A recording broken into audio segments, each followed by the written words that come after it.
ಹಾಲಿ DK Shivakumar ಅವರು ಮುಖ್ಯಮಂತ್ರಿಗಳಾದ ಮೇಲೆ ಬಹಳಷ್ಟು ಟೆನ್ಷನ್ ಶುರುವಾಗಿರೋದು. ಯಾಕಂತಂದ್ರೆ ಸಚಿವ ಸಂಪುಟದ ಸಚಿವ ಸ್ಥಾನಕ್ಕೆ ಯಾರನ್ನೆಲ್ಲ ಆಯ್ಕೆ ಮಾಡಬೇಕು ಅನ್ನೋ ವಿಚಾರವಾಗಿ ಒಂದು ಕಡೆ ಟೆನ್ಷನ್ ಇತ್ತು. ಆ ಟೆನ್ಷನ್ ಕಳೆದ ನಂತರ ಯಾವ ಸಚಿವರಿಗೆ ಯಾವ ಖಾತೆಗಳನ್ನು ಹಂಚಿಕೆ ಮಾಡಬೇಕು ಅನ್ನೋದೇ ಈಗ ಬಹಳಷ್ಟು ಟೆನ್ಷನ್ ಶುರುವಾಗಿರೋದು.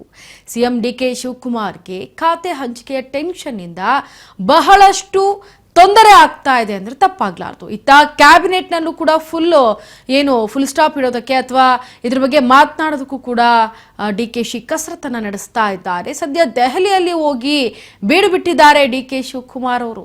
ಅಲ್ಲಿ ಏನೆಲ್ಲ ಚರ್ಚೆ ಆಗುತ್ತೆ, ಯಾವುದ್ರ ಬಗ್ಗೆ ಚರ್ಚೆ ಮಾಡೋದಕ್ಕೆ ಹೋಗಿದ್ದಾರೆ, ಮುಂದಿನ ನಡೆ ಏನು, ಎಲ್ಲವೂ ಕೂಡ ಕುತೂಹಲ ಮೂಡಿಸ್ತಾ ಇದೆ. ಸದ್ಯ ಆಕಾಂಕ್ಷಿಗಳು ಹೆಚ್ಚಾಗ್ತಾ ಇದ್ದಂತೆ ಹೈಕಮಾಂಡ್ ದೆಹಲಿಗೆ ತೆರಳ್ತಾ ಇದ್ದಾರೋ ಎಲ್ಲರೂ ಕೂಡ. ಹಾಗೆ ಹೈಕಮಾಂಡ್ ಹೆಗಲಿಗೆ ಒಂದು ರೀತಿ ಭಾರವಾಗ್ತಾ ಇದೆ. ಸಿಎಂ ಡಿಕೆ ಶಿವಕುಮಾರ್ಗೆ ಖಾತೆ ಹಂಚಿಕೆಯ ಟೆನ್ಷನ್. ಕ್ಯಾಬಿನೆಟ್ ರಚನೆ ಮಾಡಲು ಸಿಎಂ ಡಿಕೆಶಿ ಕಸರತ್ತು. ದೆಹಲಿಯಲ್ಲೇ ಬೀಡು ಬಿಟ್ಟಿರೋ ಡಿಕೆ ಶಿವಕುಮಾರ್.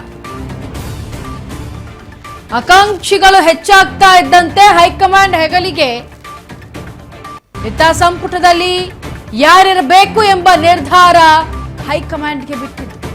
ಸಚಿವ ಸಂಪುಟದಲ್ಲಿ ಯಾರಿರಬೇಕು, ಯಾರಿಗೆ ಯಾವ ಖಾತೆ ಅನ್ನೋದು ಹೈಕಮಾಂಡ್ ಡಿಸೈಡ್ ಮಾಡುತ್ತೆ.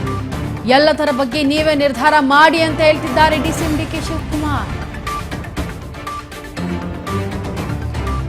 ನಾನಾ ಕಸರತ್ತನ ಮಾಡಿದ್ರು ಡಿಕೆ ಶಿವಕುಮಾರ್ ಅವರು ಖಾತೆ ಹಂಚಿಕೆ ವಿಚಾರವಾಗಿ. ಆದರೂ ಕೂಡ ಹಿರಿಯ ಸಚಿವರುಗಳು ಇಲ್ಲ, ನನಗೆ ಬೇಡ, ನನಗೆ ಈ ಖಾತೆ ಬೇಡ, ನನಗೆ ಆ ಖಾತೆ ಬೇಡ, ನನಗೆ ಇದೇ ಖಾತೆ ಬೇಕು ಅಂತ ಪಟ್ಟು ಹಿಡಿದು ಜಿದ್ದಿಗೆ ಬಿದ್ದಿದ್ದಾರೆ. ಹಾಗಾಗಿ ಎಲ್ಲ ರೀತಿ ಕಸರತ್ತನ್ನ ನಡೆಸಿದ್ರು ಡಿಕೆ ಶಿವಕುಮಾರ್ ಅವರು.